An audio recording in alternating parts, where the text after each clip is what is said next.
नमस्कार दोस्तों, RPSC second grade paper paste के लिए हम देख रहे थे विश्व भूगोल। नेक्स्ट क्लास नंबर 11 में आज हमारा टॉपिक रहेगा समुद्र की गतियां। इंपॉर्टेंट टॉपिक है मित्रों आपके लिए। मित्रों, समुद्र की गतियां तीन प्रकार की होती है, लहरें, ज्वार भाटा और धाराएं। तो धाराओं की अगर हम बात करें तो लास्ट हमारी जो क्लास नंबर 10 थी, क्लास नंबर 10 के अंदर हमने जो महासागरीय धाराएं हैं उनके बारे में अध्ययन कर लिया है। अब बाकी जो समुद्र की गतियां बची है उनके साथ समुद्र की लवणता और तापमान, इन टॉपिकों के बारे में आज की इस क्लास के अंदर हम अध्ययन करेंगे। तो अंत तक सभी साथी मेरे साथ बने रहें और जो भी नए साथी है वो चैनल को सब्सक्राइब कर लें। और इसी के साथ जो हमारा विश्व भूगोल यहां पर चल रहा है, इसी के साथ जो जीके का पेपर है, पेपर पेस्ट है, इसके लिए हिस्ट्री, पॉलिटिकल और उसके साथ राजस्थान जियोग्राफी, ये तीन है सब्जेक्ट जो आपके कंप्लीट हो चुके हैं। प्लेलिस्ट अलग अलग बनी हुई है, वहां पर आपको इनकी क्लासें मिल जाएगी और सभी की पीडीएफ आपको कुचामन ऑनलाइन क्लासेज ऐप के माध्यम से मिलेगी, जिसकी लिंक डिस्क्रिप्शन में दी हुई है, वहां से डाउनलोड कर सकते हैं या फिर आप प्ले स्टोर से भी डाउनलोड करके ऐप में स्टोर से पीडीएफ प्राप्त कर सकते हैं। दोस्तों तो चलते हैं, एक बार सभी मित्र लाइक और जो भी साथी शेयर नहीं करते हैं जल्दी से अपने मित्रों के पास शेयर जरूर कर दें। तो क्लास की शुरुआत करते हैं, बात करते हैं समुद्र की गतियां। मित्रों देखिए, समुद्र की गतियां होती क्या है? ये समुद्र की गतियां सागरीय जल का क्षैतिज एवं लंबवत रूप में संचारित होना ही क्या है? सागरीय गतियां हैं।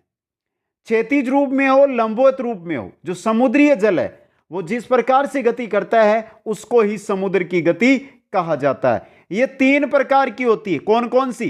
पहली है लहरें, दूसरी है ज्वार भाटा और तीसरी है धाराएं। अब तीसरी चीज है धाराएं। धाराओं के बारे में हमने क्लास नंबर 10 के अंदर अध्ययन कर लिया है। समुद्र की या महासागरीय जो धाराएं हैं वो क्लास 10 के अंदर आपको कंप्लीट मिल जाएगी। अब बच्चा है हमारा यहां पे लहरें और ज्वार भाटा। मुख्य इंपॉर्टेंट टॉपिक है आपके लिए ज्वार भाटा। दोस्तों तो सबसे पहले हम बात कर लेते हैं यहां पर लहरें। ये लहरें क्या है? तो देखिए, लहरें सागरीय सतह से पानी का ऊपर नीचे होना लहर कहलाता है। अगर आप समुद्र के किनारे जाकर पानी को देखेंगे तो आपको पानी इस प्रकार से दिखाई देगा। ये क्या होती है मित्रों? जो ये ऊपर नीचे हो रहा है ये होती है लहरें, जिसमें जल के कण गति नहीं करते, मात्र दोलन करते हैं। जल के जो कण है वो गति नहीं करके क्या करते हैं? दोलन, घूमते हुए रहते हैं। दोस्तों ये होती है हमारी लहरें मुख्य। और जो आज की हमारी क्लास है वो रहेगी ज्वार भाटा पर निर्भर। बहुत ही इंपॉर्टेंट चीज है हमारी ज्वार भाटा। तो देखते हैं ये ज्वार भाटा होता क्या है। ज्वार भाटा दोस्तों सागरीय सतह से जल का ऊपर एवं नीचा होना, कर्म से ज्वार, मतलब अगर जल ऊपर उठ रहा है तो आपका क्या कहलाएगा? ज्वार कहलाएगा। अगर सागरीय जल है जो नीचे बैठ रहा है तो वो कहलाएगा भाटा। तो सागरीय जल का ऊपर उठना ज्वार, नीचा बैठना भाटा कहलाता है। अब मित्रों जैसे हमने देखा था लहरों के अंदर जो कण है वो अलग नहीं हुए थे। कण है वो गति नहीं कर रहे थे, सिर्फ दोलन यानी घूम ही रहे थे। लेकिन ज्वार भाटा में जल के कण क्या करते हैं? गति करते हैं। क्या करते हैं? गति करते हैं। यही मुख्य अंतर बन जाता है लहरें और ज्वार भाटा के अंदर। तो ज्वार भाटा, ज्वार जल का ऊपर और भाटा जल का नीचे आना। अब देखिए नेक्स्ट है ज्वार परिसर। यह ज्वार परिसर क्या होता है? ज्वार की ऊंचाई एवं भाटे की गहराई। ज्वार मतलब जल ऊपर जाता है, भाटा मतलब जल नीचे आता है। तो यहां से ऊपर उठ गया, यहां से जल नीचे आ गया, सागरीय जल के योग को ज्वार परिसर कहते हैं। अब मित्रों यहां पे देखिए, यह है आपका जल जो यहां से ऊपर उठा है, फिर भाटा आया तो यह नीचे चला गया है। तो यहां से लेकर यहां तक की जो दूरी है इसको कहा जाता है ज्वार परिसर। क्या कहा जाता है? ज्वार परिसर। दोस्तों फंडी की खाड़ी में विश्व का सबसे ऊंचा ज्वार परिसर आता है, लगभग 70 फीट का। और यह खाड़ी है कहां पर? कनाडा के अंदर ये स्थित है। किस खाड़ी में आता है सबसे लंबा ज्वार परिसर या सबसे बड़ा ज्वार परिसर? किसमें? फंडी की खाड़ी में, जो कनाडा में है, इसके अंदर सबसे ऊंचा ज्वार परिसर आता है। विश्व का सबसे ऊंचा ज्वार परिसर फंडी की खाड़ी में 70 फीट के आसपास इसकी ऊंचाई रहती है। यह हो गया हमारा ज्वार परिसर। बात करें ज्वार भीति, यह ज्वार भीति क्या चीज है? तो देखिए, सागरीय ज्वार, सागरीय ज्वार मतलब सागरीय जल है जो ऊपर उठा है और ऊपर उठ के नदी के मुहाने से, नदी जहां से समुद्र में गिरती है उस मुहाने से अगर नदी में प्रवेश कर जाता है, जैसे यह आपकी नदी है जो यहां से इस सागर में गिर रही है ये, और यहां पर ज्वार आया है, जो ज्वार आकर अगर वो जल ऊपर उठा और अगर नदी के अंदर यह प्रवेश कर जाता है तो नदी के जल में निर्मित जलीय दीवार को ज्वार भीति कहते हैं। जैसे ही यह जल, जो ज्वार है, समुद्री ज्वार, ये नदी में प्रवेश करता है और जो नदी का जल है ये इसमें गिर रहा है, इधर से चल रहा है, इस प्रकार ज्वार ऊपर उठकर इस प्रकार आया है, तो एक भीति का काम करेगा नदी वाला जल है जो, इसी को कहा जाता है ज्वार भीति। और यह सर्वाधिक किसमें आता है? हुगली नदी, जो भारत की है, हुगली नदी पश्चिम बंगाल वाली, उसमें सर्वाधिक ज्वार भीति बनती है दोस्तों। तो ज्वार भाटा, ज्वार परिसर और ज्वार भीति, तीनों चीजें आपके सामने हैं। आसान भाषा है, आप पढ़ोगे तो आप भी आसानी से इनको समझ जाओगे। अब ज्वार भाटा उत्पन्न क्यों होता है, किस बल के कारण ज्वार भाटा आता है, इसके बारे में अध्ययन करते हैं। ज्वार भाटा उत्पन्न करने वाले बल कौन कौन से हैं? ज्वार भाटा उत्पन्न करने वाले दो बल है, यहां पे दो है मित्रों, दो बल है। कौन कौन से? एक तो चंद्रमा एवं सूर्य की गुरुत्वाकर्षण शक्ति और दूसरा है पृथ्वी का अपकेंद्र बल। पहला ज्वार भाटा उत्पन्न करता है जो चंद्रमा है और जो हमारा सूर्य है उसकी जो गुरुत्वाकर्षण शक्ति है उसके कारण, और दूसरा है पृथ्वी का जो अपकेंद्रीय बल लगता है, अपकेंद्रीय बल, उसके कारण। इन दोनों के कारण आते हैं ज्वार भाटे दोस्तों। आगे हम विस्तृत अध्ययन करेंगे ज्वार भाटा कौन से, किस समय कौन सा ज्वार भाटा आता है दोस्तों। अब देखिए, गुरुत्वाकर्षण शक्ति मतलब जो चंद्रमा और सूर्य की गुरुत्वाकर्षण शक्ति है, इससे जो ज्वार उत्पन्न होता है उसको प्रत्यक्ष ज्वार कहते हैं। गुरुत्वाकर्षण शक्ति से उत्पन्न ज्वार को प्रत्यक्ष ज्वार कहा जाता है। अपकेंद्र बल से उत्पन्न ज्वार को अप्रत्यक्ष ज्वार कहा जाता है। जो पृथ्वी का अपकेंद्रीय बल है उसके कारण जो ज्वार उत्पन्न होता है, ज्वार भाटा, उसको अप्रत्यक्ष ज्वार भाटा कहा जाता है। ये दो बल है जिनके कारण आपके ज्वार भाटे उत्पन्न होते हैं दोस्तों। अब ये जो ज्वार और हम भाटे पढ़ रहे हैं इनको अलग अलग भागों में बांटा गया, इनके भी प्रकार है, तो एक एक प्रकार के बारे में अध्ययन करते हैं। और यहां से आपका कंप्लीट जो ज्वार भाटा टॉपिक है, जैसे प्रकारों को हम पढ़ेंगे तो कंप्लीट हो जाएगा। सबसे पहले बात कर रहे हैं ज्वार भाटे के प्रकार। उसके अंदर पहला है दीर्घ ज्वार। दीर्घ ज्वार यानी बड़ा ज्वार। देखिए मित्रों कैसे, कब आता है? जब सूर्य, चंद्रमा और पृथ्वी क्षैतिज रूप से समानांतर हो जाते हैं, यानी कि सूर्य, चंद्रमा और पृथ्वी एक ही दिशा में समानांतर हो जाते हैं, तो उस समय सामान्य ज्वार से 20% ऊंचा ज्वार आता है। मतलब आपका सामान्य ज्वार है वो 10 मीटर ऊंचाई तक आता है, तो जब सूर्य, चंद्रमा और पृथ्वी समानांतर हो जाते हैं तो यह कितना आ जाएगा? 12 मीटर तक चला जाता है ज्वार। इसी को क्या कहा जाता है? आपका दीर्घ ज्वार कहा जाता है। फिर देख लें इस चीज को, सूर्य, चंद्रमा और पृथ्वी क्षैतिज रूप से समानांतर हो तो जो सामान्य ज्वार है वो 20% तक ऊंचा चला जाता है, इसी को दीर्घ ज्वार कहा जाता है। और यह कब आता है? पूर्णिमा एवं अमावस्या को यह आता है। दीर्घ ज्वार किस दिन आएगा? पूर्णिमा हो या अमावस्या हो उस दिन आएगा। पूर्णिमा के ज्वार को वियुति ज्वार तथा अमावस्या के ज्वार को युति ज्वार कहते हैं। यह भी क्वेश्चन बन सकता है। पूर्णिमा के दिन आने वाले ज्वार को कहा जाता है वियुति ज्वार कहा जाता है, अमावस्या के दिन आने वाले ज्वार को युति ज्वार कहा जाता है दोस्तों। यह था हमारा दीर्घ ज्वार। अब बात करते हैं लघु ज्वार की। लघु ज्वार कब आता है? देखिए, सूर्य, चंद्रमा एवं पृथ्वी जब समकोण अवस्था में हो, इस प्रकार हो, समकोण अवस्था में हो सूर्य, चंद्रमा और पृथ्वी, तो सामान्यतः ज्वार से 20% नीचा ज्वार आता है।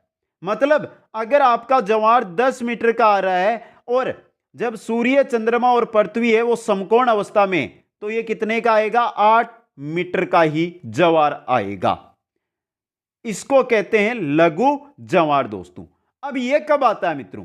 ये कर्षण पक्ष और शुक्ल पक्ष, जो हिंदू महीने हैं उनके अनुसार कर्षण पक्ष और शुक्ल पक्ष होते हैं, 15-15 दिन के पखवाड़े होते हैं। तो उनमें चाहे कर्षण पक्ष हो चाहे शुक्ल पक्ष हो, उनमें सप्तमी और अष्टमी के दिन आपको लघु ज्वार देखने को मिलेंगे। तो ज्वार भाटू के जो प्रकार है उनमें पहले प्रकार हमने देख लिए हैं, दीर्घ ज्वार और लघु ज्वार दोस्तों। आसानी से समझ में आ गए, बहुत ही सिंपल है। दीर्घ ज्वार कब आते हैं? पूर्णिमा और अमावस्या को। लघु ज्वार कब आते हैं? सप्तमी और अष्टमी, कर्षण पक्ष शुक्ल पक्ष के दोनों सप्तमी अष्टमी को। पूर्णिमा के दिन आने वाले ज्वार को वियुति ज्वार, अमावस्या के दिन आने वाले ज्वार को युति ज्वार कहा जाता है। आगे चलिए मित्रों, अब बात करते हैं विषुव ज्वार व अयनांत ज्वार की। विषुव ज्वार क्या है मित्रों? देखिए, जब सूर्य भूमध्य रेखा पर लंबवत चमकता है, जो भूमध्य रेखा है, अगर भूमध्य रेखा पर आपका सूर्य लंबवत चमकता है तो उसे विषुव कहते हैं, तथा उस समय आने वाले ज्वार को विषुव ज्वार कहते हैं। भूमध्य रेखा पर सूर्य सीधा अपनी किरणें छोड़ता है, सीधा चमकता है भूमध्य रेखा पर, तो उसको विषुव कहा जाता है। यह चीज आपने पहले भी पढ़ी होगी। और इसी दिन उस समय जो ज्वार आता है उसको कहा जाता है विषुव ज्वार दोस्तों। यह किस दिन आता है? 21 मार्च और 23 सितंबर को। कब? 21 मार्च और 23 सितंबर को, साल में 2 दिन विषुव ज्वार आपको देखने को मिलेगा, जब भूमध्य रेखा पर सूर्य लंबवत चमकेगा दोस्तों। यह हो गया हमारा विषुव ज्वार। अब है अयनांत ज्वार। यह क्या है? देखिए, जब सूर्य जब कर्क रेखा और मकर रेखा पर लंबवत चमकता है। भूमध्य रेखा पर तो हमने देख लिया, वहां पर तो विषुव ज्वार आ रहा था। लेकिन जब सूर्य या तो कर्क रेखा पर लंबवत चमकेगा या मकर रेखा पर लंबवत चमकेगा, तो इस अवस्था को अयनांत कहते हैं। क्या कहते हैं? अयनांत। और उस समय जो ज्वार आता है उसको कहा जाता है अयनांत ज्वार दोस्तों। अब देखिए मित्रों, कर्क रेखा पर 21 जून को अयनांत ज्वार है वो आता है, और मकर रेखा पर 22 दिसंबर को अयनांत ज्वार आता है। मतलब 21 जून को कर्क रेखा पर सूर्य लंबवत होता है और मकर रेखा पर होता है 22 दिसंबर को। जिस दिन लंबवत होगा जिस रेखा पर, उसी दिन पर वहां पर अयनांत ज्वार आएगा दोस्तों।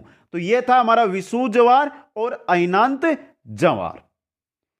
आगे चलिए मित्रों, आगे बात करते हैं उपसौर और अपसौर की। यह क्या चीज? देखिए, सूर्य एवं पृथ्वी की निकटतम अवस्था, सूर्य और पृथ्वी जब निकटतम हो तो उसको कहते हैं उपसौर, तथा सर्वाधिक दूरी को अपसौर कहते हैं। निकट यानी पास आ जाए सूर्य और पृथ्वी तो उसको कहा जाता है उपसौर, और दूर चले जाए तो उसको कहा जाता है अपसौर।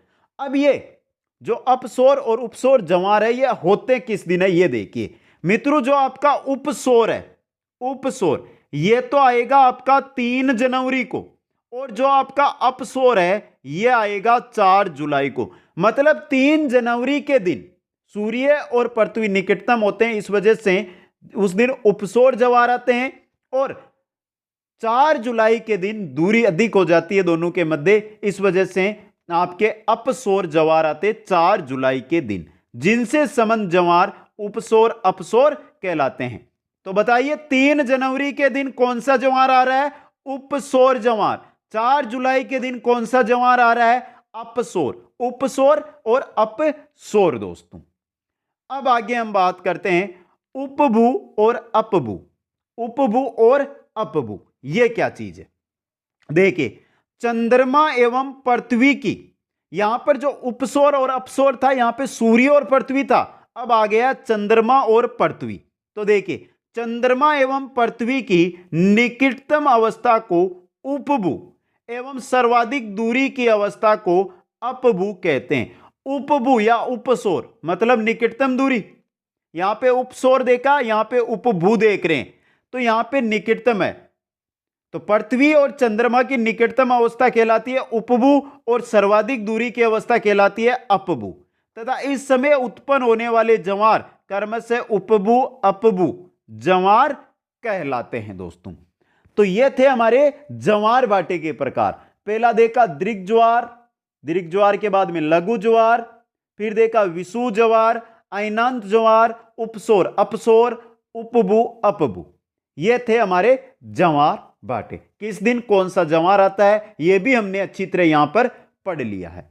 अब मित्रों, जो ज्वार भाटे प्रतिदिन हमें को देखने को मिलते हैं, तो इनमें जो परिवर्तन होता है वो कैसे होता है, यानी समय का अंतर कैसे आता है, तो देखते हैं अब समयानंतर, समय का अंतर।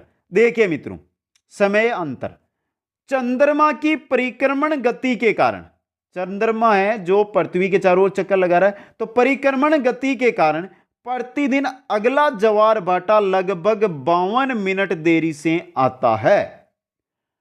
हर एक दिन के बाद जो ज्वार भाटा है वो कितने मिनट के बाद, 52 मिनट के बाद आएगा। अगर आज हमारा ज्वार भाटा 9 बजे आया है तो कल यह आएगा 9:52 पर। यह चीज बहुत इंपॉर्टेंट है, याद रखनी है आपको। प्रतिदिन 2 ज्वार और 2 बाटे आते हैं, यह भी इंपॉर्टेंट है। प्रतिदिन 2 ज्वार आएंगे, 2 बाटे आएंगे दोस्तों। आगे देखिए, इंग्लिश चैनल में स्थलाकृतियों के प्रभाव के कारण प्रतिदिन 4 ज्वार और 4 बाटे आते हैं। तो यह बन सकता है क्वेश्चन, 4 ज्वार और 4 बाटे कहां पर आते हैं, इंग्लिश चैनल में। क्यों आते हैं, जो स्थल आकृतियां हैं वहां पर, स्थल की आकृतियां, उनके कारण 4 ज्वार और 4 बाटे वहां पर आते हैं। अब देखिए, स्थल आकृति के कारण भूमध्य सागर, काला सागर और उच्च अक्षांशों के कारण, भूमध्य सागर, काला सागर और उच्च अक्षांशों के कारण, देखिए यहां पर बाल्टिक सागर, कारा सागर और सफेद सागर, यहां पर कोई ज्वार भाटा नहीं आता है। बाल्टिक, काला और सफेद सागर, यहां पर कोई ज्वार भाटा नहीं आता है दोस्तों। यह था समय अंतर दोस्तों और ज्वार भाटा। और इसी के साथ जो हमारी समुद्र की गतियां हैं उनके बारे में हमने संपूर्ण, क्योंकि धाराएं लास्ट क्लास में देख ली, समुद्र की धाराएं और समुद्र की गतियों में ज्वार भाटा देख लिया, तो कंप्लीट होता है समुद्र की गतियों का टॉपिक। आगे चलते हैं और बात करते हैं समुद्रीय जल या महासागरीय जल है, इसके तापमान और लवणता की। तो सबसे पहले देखते हैं महासागरीय जल का तापमान। सामान्यतः महासागरीय जल का तापमान 5 डिग्री से 33 डिग्री तक होता है। कितना, -5 डिग्री से 33 डिग्री, यहां पे माइनस नहीं लगा हुआ, -5 डिग्री से 33 डिग्री सेल्सियस तक सागरीय जल है उसका तापमान होता है दोस्तों। महासागरीय जल की सतह का औसत दैनिक तापांतर नगण्य लगभग होता है, यानी कि जो महासागरीय जल है इसकी जो सतह है उसमें दैनिक तापांतर बिल्कुल भी नहीं पाया जाता। हां, थोड़ा बहुत आपको दैनिक तापांतर, न के बराबर दैनिक तापांतर देखने को वहां पर मिलेगा दोस्तों। उत्तरी गोलार्ध में सागरीय जल का उच्चतम वार्षिक तापमान अगस्त में तथा न्यूनतम फरवरी के महीने में अंकित होता है। जो उत्तरी गोलार्ध है वहां पर जो सागरीय जल है उसका वार्षिक तापमान, जो उच्च तापमान है, उच्चतम तापमान है सागरीय जल का, वो अगस्त में देखने को मिलेगा और न्यूनतम मिलेगा फरवरी महीने में। इसी प्रकार इसको उल्टा कर दो दक्षिणी गोलार्ध में, दक्षिणी गोलार्ध में जो उच्चतम वार्षिक तापमान है वो फरवरी में और न्यूनतम है तापमान वो अगस्त में देखने को वहां पर मिलेगा दोस्तों। सर्वाधिक तापमान स्थल से गिरे हुए उष्ण कटिबंधीय सागरों में होता है। तो जो भी स्थल से गिरे हुए उष्ण कटिबंधीय सागर है, स्थल से गिरे हुए उष्ण कटिबंधीय सागर है, वहां पर सर्वाधिक तापमान रहता है। महासागरीय जल की सतह का तापमान भूमध्य रेखा से ध्रुवों की ओर घटता चला जाता है। भूमध्य रेखा मध्य में, तो उससे दोनों ओर, चाहे उत्तरी ध्रुव में जाए और दक्षिणी ध्रुव में जाए, आप जैसे ही ध्रुवों की ओर जाएंगे वैसे वैसे सागरीय जल है इसका तापमान घटता रहेगा दोस्तों। आगे चलिए मित्रों, आगे देखते हैं सामान्यतः महासागरों में गहराई बढ़ने के साथ साथ तापमान घटता जाता है। सागर की आप सतह पर है, सागरीय जल है उसकी सतह पर है, फिर गहराई में जाएंगे, जैसे जैसे आप गहराई में जाएंगे तो तापमान घटता जाएगा, बढ़ेगा नहीं, घटता जाएगा। परंतु देखिए यहां पर भी इंपॉर्टेंट चीज है, परंतु ध्रुवीय भागों में, जो ध्रुवीय उत्तरी गोलार्ध और दक्षिणी गोलार्ध, जो ध्रुवीय भाग है दोनों ओर, वहां पर तापमान है वो व्युत्क्रमण पाया जाता है। कैसे? यहां अधिकतम तापमान सतह से कुछ गहराई पर होता है, जैसे यह आपकी सतह है तो इससे यहां पर आपको उच्च तापमान मिलेगा और फिर नीचे जाएंगे तो आपको तापमान है जो गिरने लग जाएगा दोस्तों। मतलब ध्रुवीय भागों में उच्च तापमान रहता है सतह से कुछ नीचे, और फिर जैसे हम नीचे जाएंगे, जैसे जैसे नीचे जाएंगे वैसे वैसे तापमान घटता जाएगा दोस्तों। यह इंपॉर्टेंट है, परंतु पुनः गिरने लगता है, यानी इस सतह से फिर हम नीचे जा रहे हैं तो तापमान गिरने लगेगा। देखिए यद्यपि महासागरीय सतह का तापमान, जो महासागरीय सतह है उसका तापमान भूमध्य रेखा से ध्रुवों की ओर कम होता जाता है, परंतु सागरीय नितल का तापमान भूमध्य रेखा से ध्रुवों तक एक समान रहता है। सागरीय नितल, जो महासागरीय जल है उसके गर्त, उसके क्या गर्त दोस्तों, उनको नितल कहा जाता है। तो जो महासागरीय नितल है वहां पर भूमध्य रेखा से ध्रुव तक आप जाएंगे तो आपको समान तापमान जल का मिलेगा।